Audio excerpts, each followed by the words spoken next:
If you're looking to climb a mountain that stretches thousands of meters into the sky, you already know things can go wrong at any moment. If you're jumping out of a plane from 10,000 feet with a parachute strapped to your back, you've made peace with the chaos that's about to follow. But if you're wandering through a canyon on a random weekend with its towering sandstone walls glowing like fire under the sun, and decide to climb it with a set of seemingly solid gear, the stakes are high, but clearly not that much. There's this illusion of control here that makes you believe it's the safer adventure, that nothing bad could possibly happen here, that all you'll take home is laughter and good memories. Today's video covers 3 cases where people thought exactly that, until their bright, carefree day out in the canyons took a turn no one could have imagined. This is the collection of what they never saw coming.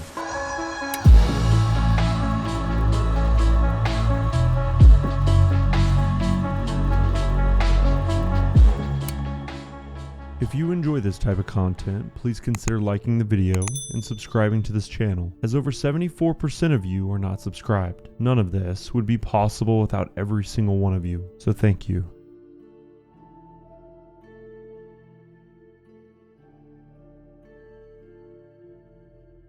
Just about 26 kilometers west of the city of Green River in south central Utah runs a massive dome-shaped uplift of land called the San Rafael Swell, stretching across roughly 7,700 square kilometers. For millions of years, flash floods have ripped through this region, carving out valleys, gorges, ravines, and long, narrow, twisting corridors of sandstone known as slot canyons. There are more than 30 of them spread across the swell. Some are so deep, dark, and remote that even experienced explorers rarely dare to step inside. But there's Baptist Draw Canyon too, one of the few that actually feels approachable, even beginner friendly. It's got an easy entry, stunning narrows, simple rappels, and down climbs, making it a go-to spot for hikers and canyoneers during the busy months. The peak season here usually stretches from spring through summer and well into fall, with just one big exception of winters, because this is when the canyon turns into something else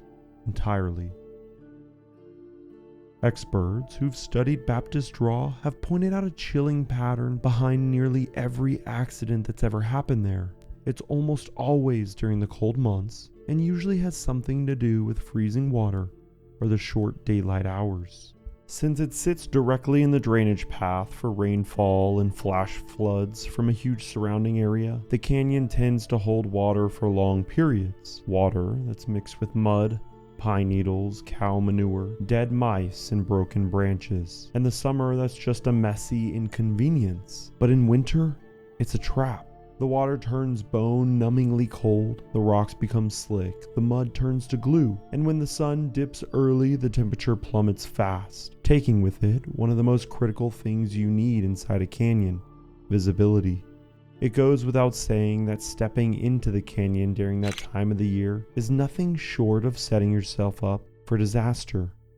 In late November of 2003, 31-year-old hiker Justin Harris and his brother, 27-year-old Jeremy, knew that all too well. Both men were seasoned outdoorsmen, and living on nearly opposite ends of Utah, they'd been trying for months to carve out a weekend to meet and take on the Baptist Draw Canyon together. The only time they managed to align their schedules, however, was when hiking season had already passed and winter was closing in fast. Though it wasn't the dead of the season yet, but the temperatures were already dropping around 9 degrees Celsius during the day and near -1 degrees Celsius at night. It was bad, and the brothers knew it. But if they dropped the trip now, they weren't sure when they'd find time again for the hike they'd been so eager about. So after talking through the risks in detail, they decided to trust their experience and go for it anyway. On Friday, November 21st, 2003, the two met at the edge of the San Rafael Swell and drove together for 2 hours to reach the mouth of the Baptist Draw Canyon. The plan was to camp near the truck for the night and start their journey the next morning by climbing about 25 meters down into the canyon. From there, they'd have roughly 13 to 14 kilometers of tough hiking before reaching the exit point. and then loop the rest of the way back to the trailhead by Saturday night. Since the walls were so steep, there'd be no cell service at all once they were inside, so they were to leave their phones in the truck. To put it simply, once they were inside, it was going to be just the two of them, completely on their own, and this wasn't going to end up well at all. Almost right from the beginning of their trek the next morning, the duo started running into one after another, sort of sudden drops from the ledges called pour-offs. Some of them were too steep to jump, so they had to carefully move down the slick, angled surfaces. Another big hurdle in canyons are the giant boulders called chokestones, wedged between the narrow walls. Climbers usually step on them to move forward, but these rocks can shift any time, and one wrong move can send you crashing to the canyon floor, or worse, crush you under the boulder itself. Even though nothing had gone wrong so far, these obstacles were way more than the brothers had expected and kept draining their energy and eating away the daylight. A quiet panic started gnawing at them, and before they realized it, they were rushing. Trying to push the pace, Jeremy jumped down from one drop-off without checking the surface below and landed straight into a pool of icy water. The shock froze him instantly. His clothes were soaked, and in that freezing air, the chances of him getting hypothermia had just gone up tenfold. Having no choice but to try and move even faster now, the two kept working their way through one drop-off after another, avoiding pools and slippery surfaces as much as they could until they came across a ledge that stopped them again. And this one was much steeper than any before. Jeremy looked down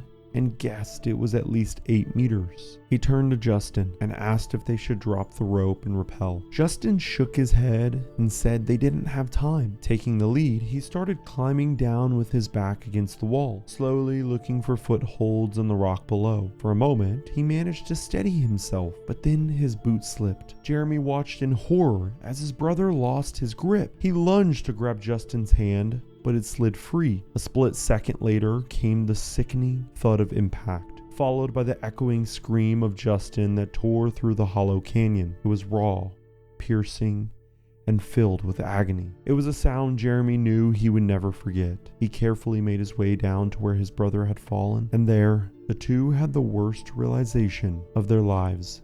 Justin's left shin bone was shattered in multiple places, and the leg was swelling fast, which meant there was internal bleeding, and it was simply a life-threatening condition. For the next several minutes, a rush of terrifying worst-case scenarios ran through their minds. But then they pulled themselves together and said a prayer before assessing what to do next. Clearly, Justin was in no condition to move, so the only option was for Jeremy to get out of the canyon and bring back help, but that was easier said than done. Since Justin was the only one familiar with the canyon, Jeremy had only been following his brother's lead the entire time. Although he had trail notes that could help him navigate, what he also had was an artificial hip from a previous medical condition, so he wasn't exactly quick, especially with the steep drops and boulders all around, and because of that, it was a real possibility that he might not make it out before nightfall. If he didn't, he would have to face the freezing night with his clothes already soaked in icy water, and of course with a painful hip as well as an exhausting day behind him that was anything but helpful in keeping him in shape to reach help. Apart from that, the even bigger issue was that even if Jeremy did manage to get out before dark, Justin would still have to spend the night inside the freezing canyon, as help would not arrive until the next morning. And this was the part that made both of them question if Justin would survive at all. Still,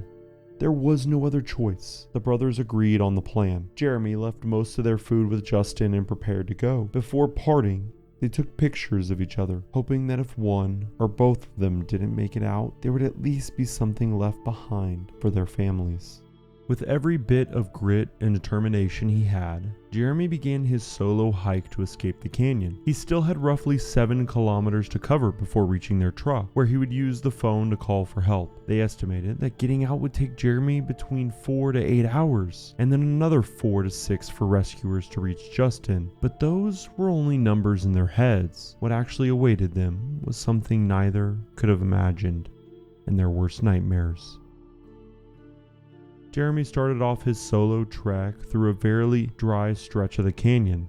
For the first couple of hours, all he had to deal with was the same maze of boulders, chokestones, and pour-offs. But as he pushed further down, pools of water began to appear here and there. At first, they were shallow enough to wade through, but the deeper inside the canyon he went, the higher they got. Before he knew it, he was swimming through waist-deep, icy pools, one after another after another. Every time he climbed out, the water on his pants would instantly freeze into ice, forcing him to scrape it off before plunging into yet another pool just moments later. After several hours of that endless cycle of walking, climbing, plunging, and swimming through freezing water, Jeremy stopped to check his trail notes to see where he was, only to realize they were gone. Somewhere along the way he had lost them in one of the pools, and now he was trapped inside the canyon, responsible for both his and his brother's lives, with no idea where to go next. To make it worse, as night drew closer, the temperature plunged several degrees below zero, and his body, shutting down from hypothermia, began to shake uncontrollably as he drifted in and out of hallucinations. In that numb state of mind, and no sense of direction at all, he just kept crawling through the canyon, running purely on instinct, unable to feel anything. After what must have felt like an eternity, his senses would finally punch back, but only to deliver the most crushing realization he had yet. Having lost his note, he had attempted to reconstruct the map in his head from what he could remember, eventually convincing himself that there was supposed to be an exit turn nearby that would lead him out of the canyon. Holding on to that faint hope, he'd kept pushing forward, climbing down a total of 5 pour-offs, one after another, thinking he was closing in on the turn. But when he came across what would be the 6th pour-off, his heart sank. The drop was enormous, roughly 18 meters deep. He knew nothing this steep should be on this route, and that's when he realized he had missed that exit turn long before those 5 pour-offs. Now he had to climb back up every single one of them, losing precious time and draining what little strength he had left. Not to mention, climbing up was far tougher than climbing down, especially with frozen clothes, slick rocks, and numb hands that could barely hold on. Overwhelmed and desperate, Jeremy broke down. He screamed, cried, and pleaded for help, for someone, anyone to find him. He begged God to send him a savior, but deep down he knew he would have to be that savior himself. After pulling himself together somehow, he looked at his options again. It was late and dark, so the canyon was literally pitch black. His hip was burning with pain, and the cold had eaten away all his energy. Not only could he not push through this night anymore, but with no visibility, there was a real chance he'd lose his way again. So he decided the best thing was to stop, rest, and wait for morning. He built a small fire and, desperate for warmth, slept dangerously close to it. When he woke up, parts of his clothes had caught fire, but he managed to smother the flames and dry his boots before moving on. His water supply had run out, and although he tried melting snow to drink, it barely helped. Still, that short rest gave him just enough strength to keep going. He got up and started climbing again, dragging himself over the pour-offs one by one, slipping, falling, and trying again until early Sunday morning. He finally spotted the exit turn he had missed before. It still took several more hours to reach the truck,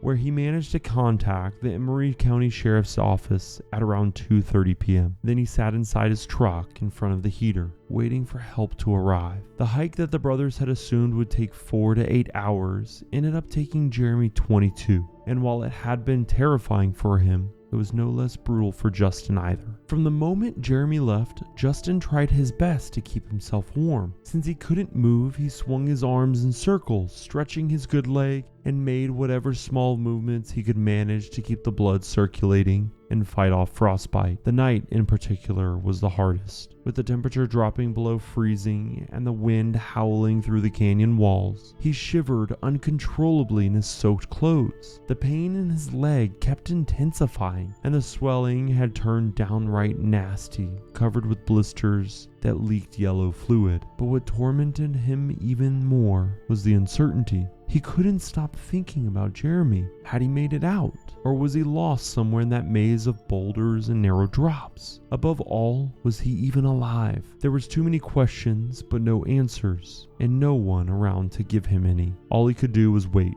hour after hour, through the darkness and the cold. He held on. By Sunday midnight, roughly 10 hours after Jeremy had reached the rescuers, and around 32 hours since he had been trapped there, Justin was on the verge of giving up when a team of 20 rescuers finally made voice contact with him through a speaker. By around 4 a.m., some of them had reached his location and found him barely clinging to life. He was given basic first aid as the rescuers waited for an air ambulance to hoist him out, since the helicopter couldn't land inside the canyon. In the end, Justin's injuries were so severe that his leg had to be amputated between his knee and ankle. But despite everything, he never let it hold him back. Today, he lives an active, positive life, even serving as a volunteer coach for a youth football team.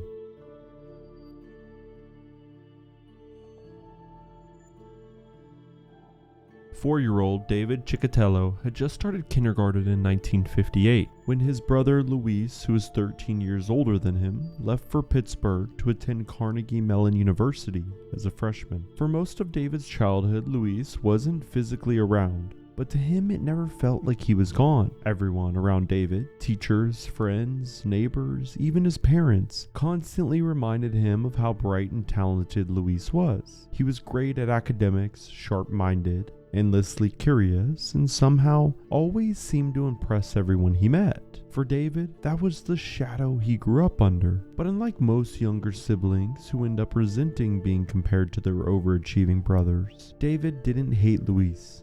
In fact, he admired him too much for that. Even as the years passed and life pulled them in different directions, Luis remained the figure David always looked up to. More than 5 decades later, that admiration would bring the two brothers together at the foot of Utah's desolate No Man's Canyon, just outside Canyonlands National Park, for a trip that would change everything. It all began back in the year 2000, when another one of the Cicotello brothers, Carl, invited David to join him and Luis on their canyon adventures across Utah. Luis, who had spent the last 20 years as a dedicated climber, had already summited most of Colorado's 53 14ers and had recently developed a passion for canyoneering. For about 3 years, he and Carl explored Utah's canyons before inviting David to tag along. Eventually, Carl stepped away from the trips, leaving Luis and David as the main duo. And that's when David's bond with his favorite brother truly began to take shape. Starting in 2006, the two began taking these trips to different canyons across the state once, sometimes twice a year. And as David later recalled, in those deserted, rocky outfields, hiking through the days and sitting by campfires at night, he quietly followed in his brother's footsteps, bonding without saying a single word. Every time they went out, Luis would make the plans, lead the way, cook their meal, drive them around, and David would just follow and admire how good his brother was at everything he did. In March 2011, having already explored more than 40 canyons, 57-year-old David and 70-year-old Luis would go on another hike. This would be their last one together. David and Luis had driven into Utah earlier in March and spent the first few days exploring and hiking to get themselves adjusted and ready for their big trip. Finally, on Sunday, March 6th, around 9 a.m., the two hiked into the northern fork of No Man's Canyon and made their way through the narrow sandstone corridors, rappelling down 4 pour-offs, using ropes since the drops were too steep to climb without them. According to their notes, they were only supposed to do 3 rappels, but the brothers joked about getting old and decided to set up an extra just to be safe. By around 1 p.m., after spending nearly 4 of the 6 estimated hours inside the canyon, they reached what would be their final descent of the day. It was a 2-stage rappel down a 42-meter cliff to exit the canyon. In the first stage, they had to descend about 12 meters onto a sandy ledge, and from there another 30 meters down a free rappel to the canyon floor. For those who don't know, a free rappel means there's no wall under your feet, unlike a normal rappel where you could walk down the wall while controlling your descent. Here you're just hanging in open space, sliding down the rope with nothing to brace against. Climbers usually have to do this when the wall below drops too sharply or curves inward. For this experienced duo though, this wasn't that big of a deal. Luis in particular was known for his meticulous approach to rappelling, and just in the last few years, he'd done over 600 descents across different canyons, many of them free rappels too. So being pretty nonchalant about the whole thing, the two planned how they'd have lunch once they hit the bottom quickly, and then make their way back up the trail to their truck at the opening. To them, this was supposed to be the best part of the day. As always, Luis leading them both went first, followed by David, as they rappelled down the first 12-meter stage and stood on the ledge, looking down the 30-meter drop beneath them. Once there, they started setting up the rope for the next stage. To cover the distance, they had brought a 60-meter rope, which when doubled for rappelling was just enough to get them to the bottom. After setting up the anchor and webbing, they began threading the rope through the rappel ring from one end. Luis had used a strip of white tape to mark the midpoint of the rope. In any rappel, this part matters more than anything. Once the rope is threaded through the ring, both strands need to hang down at exactly the same length. That's because when a climber starts descending, both strands of the rope run through a belay device attached to their harnesses. This device creates friction between the rope and the metal, which lets the climber control how fast they lower themselves. In a free rappel, this becomes even more critical. With no walls to push your feet against, your only control comes from the belay device and the friction it provides. So if one side of the rope ends up shorter than the other, the device grips unevenly, which can throw off your balance and cause you to run out of rope before you reach the ground. It's almost like driving a car without brakes. You're technically moving, but you've lost control. So to prevent all that, the rope needs to be pulled through the rappel ring until the midpoint is perfectly centered, which in this case was marked by the white tape Luis had placed. But what he didn't know was that during their earlier rappels, the white tape had slid over by quite a lot and wasn't at the center of the rope anymore. He realized this once he was already set up and hanging midair. Just like before, Luis had come first, while David waited on the ledge above. The wall beneath that ledge curved sharply inward, so David couldn't see his brother. He could only hear him once he was down. A few moments after Luis began lowering himself, David heard him call out, "Oops, the rope is short." Luis didn't sound panicked at all, but David instantly knew what that meant. A chill ran down his spine, but before he could say anything, Luis's voice came again. "No biggie." For David, those words meant everything. He trusted his brother's judgment completely. If Luis said it was fine, it had to be fine. For a moment, David felt a sense of relief until suddenly, all hell broke loose. The rope whipped violently through the rappel ring and disappeared over the edge. There was no scream, no shout, no sound of impact, just the sharp whips and snags of the rope cutting through the air. David froze. He didn't have to see it to know what happened. Luis had fallen, and with that kind of drop, there was no way he'd make it out unarmed. It'd only be later when he'd learned his brother died almost instantly upon impact.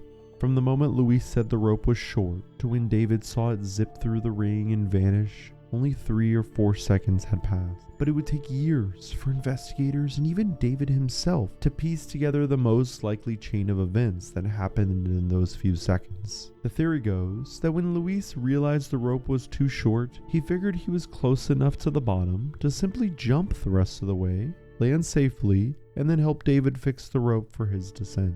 Of course, the landing went terribly wrong and unexpected, but there's always way more context behind those few seconds than it seems. According to the final report by the American Alpine Club, Luis had several options that could have saved him, instead of assuming he could just jump his way down. For one, the moment he realized the rope was uneven, he could have tied off and discussed it with David before doing anything. Or he could have used the Jumar he was carrying, which is a device made to help climbers ascend a fixed rope, and simply worked his way back up. But maybe he trusted his skills a little too much. And honestly, everything leading up to that moment points exactly to that. The fact that he didn't double check whether the white tape really marked the rope center, or didn't even look down to confirm if both ends actually reached the canyon floor. And worst of all, he never tied stopper knots that could have helped him from rappelling right off the rope.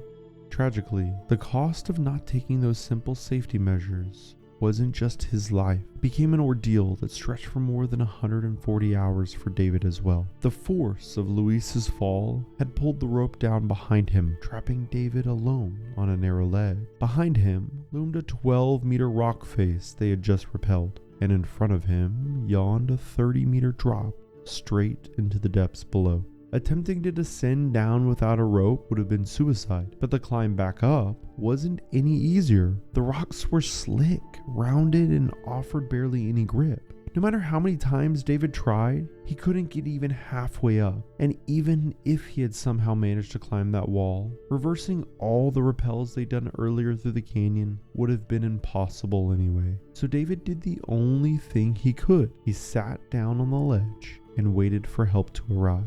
Luckily, before leaving for the trip, he had printed a map and marked all the campsites, canyons, and roads they planned to travel through, leaving it with his girlfriend back home. He'd also written down contact numbers for the Bureau of Land Management and the Sheriff's Office in all 3 counties they'd be crossing. But there was one problem. David and Luis had a habit of calling home only on the final night of their trips, and the final night was 6 days away. David was stranded on the ledge on Sunday, March 6th. But he wasn't expected to call home until Friday, March 11th.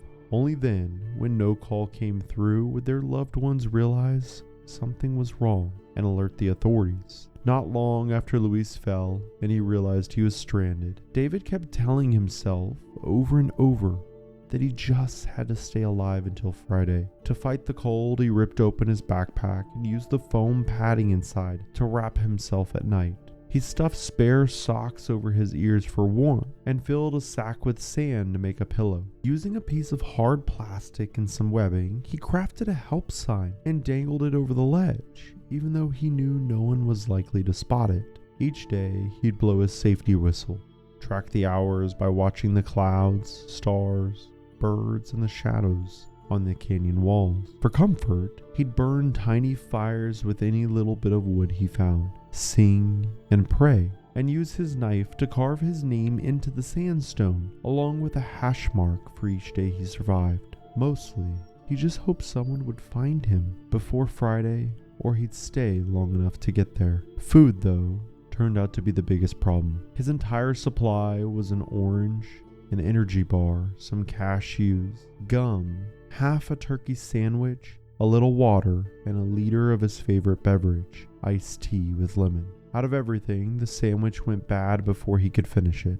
and the cashews became inedible because he was so dehydrated that they just turned to paste in his mouth. From what little he could eat from the rest of it, every day he'd lost around 7 kilos by Friday, and frostbite had started creeping into his toes and fingers. The only thing left was the last sip of water, but he refused to drink it until he was sure rescue was coming. For him, staring at an empty bottle would have been too depressing. Finally, late on that Friday night, he saw a helicopter hovering over the canyon. The crew didn't see him yet, but just knowing that his family had called for help gave him the strength to hold on a little longer. The next morning, on Saturday, the helicopter returned. In the clear light, the rescue team spotted Luis's body at the base of the cliff, and then they saw David, waving his help sign from the ledge. After almost 144 hours trapped on that small rock shelf, 57-year-old David was finally saved. But it took him more than a year and a half to recover from the physical toll and emotional trauma of those 6 days, as well as the loss of the brother he admired the most.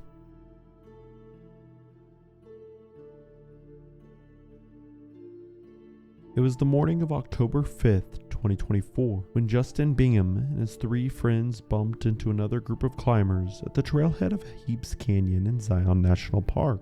Justin's group had spent the night camping there, waking up early to get ready for a long day ahead, while the other team had just arrived that morning. After a quick round of hellos and a bit of small talk, both groups set off into the canyon, one right behind the other. For Justin and his friends, the day was all about pure adventure, navigating the rugged terrain, finding routes, escaping potholes, and rappelling down the narrow canyon walls. Heaps Canyon is one of the toughest treks in Zion, demanding serious endurance, teamwork, and focus. And if there was one guy built for that kind of challenge, it it was Justin. Known for his strong leadership and networking skills, Justin was a 2-time exit founder and the co-founder of his biggest company yet, called Opinion. Under his leadership, the venture made it to the list of America's 5,000 fastest growing companies 3 years in a row. But beyond boardrooms and business calls, Justin was just an accomplished outdoorsman. He'd summited countless peaks and canyons, taken up skiing, learned to fly a speed wing, and had a habit of backflipping off pretty much anything tall enough to tempt him. Together with his family, he also ran a YouTube channel called Our Life in Holland, where they shared everyday moments in their journey raising a child with cerebral palsy. Interestingly, the name Holland wasn't about where they lived. It came from the poem Welcome to Holland by American writer Emily Pearl Kingsley. The poem tells the story of planning a trip to Italy, but landing in Holland instead, and learning to find joy in that unexpected detour. In one of their videos, Justin and his wife explained how that poem helped them find strength and perspective through their son's condition. About why we named our channel Our Life in Holland, because it has a lot to do with our son Landon. Okay, so Our Life in Holland, it actually came from a poem that was shared with me when my twins were little, and it's called, I think it's just called Holland. It's by Emily Pearl Kingsley, and she talks about the feelings that you have, how when you are preparing to have a baby, how you buy lots of guidebooks and you prepare to go to Italy, this beautiful place. You just dream of what life's going to be like with this baby and raising this baby. And so you buy all these guidebooks and you plan to go to Italy. You make all these fancy different plans. When you arrive, the stewardess says, "Welcome to Holland," and you turn and you say, "Holland? I plan to go to Italy. Well, I'm not supposed to be in Holland." And so the stewardess says that there you must stay. Holland is breathtaking. Holland has windmills and Holland has tulips. And you have this realization that you're not in Italy anymore, and there's always a tiny part of you that will mourn that you never went to Italy. But if you continue to spend your entire life mourning the fact that you never went where you thought you would go, then you never have the chance to enjoy the incredible, breathtaking beauty of Holland, because Holland is beautiful too. On the evening of October 5th, after a thrilling day in Heaps Canyon, Justin and his family's life would take yet another unexpected turn. This time, far more tragic than anyone could have imagined. Heaps Canyon ends with a massive 88-meter drop where climbers free rappel all the way down. The group Justin and his friends had met earlier had already completed the final descent and were now standing at the bottom of the canyon. Justin's team, meanwhile, still up top, getting ready to start their turn. Over the radio, Justin's group asked if someone from below could belay their first climber for extra safety. The first climber was Justin himself. The plan was that once he reached the bottom safely, he'd take over and belay the rest of the team as they came down, one by one.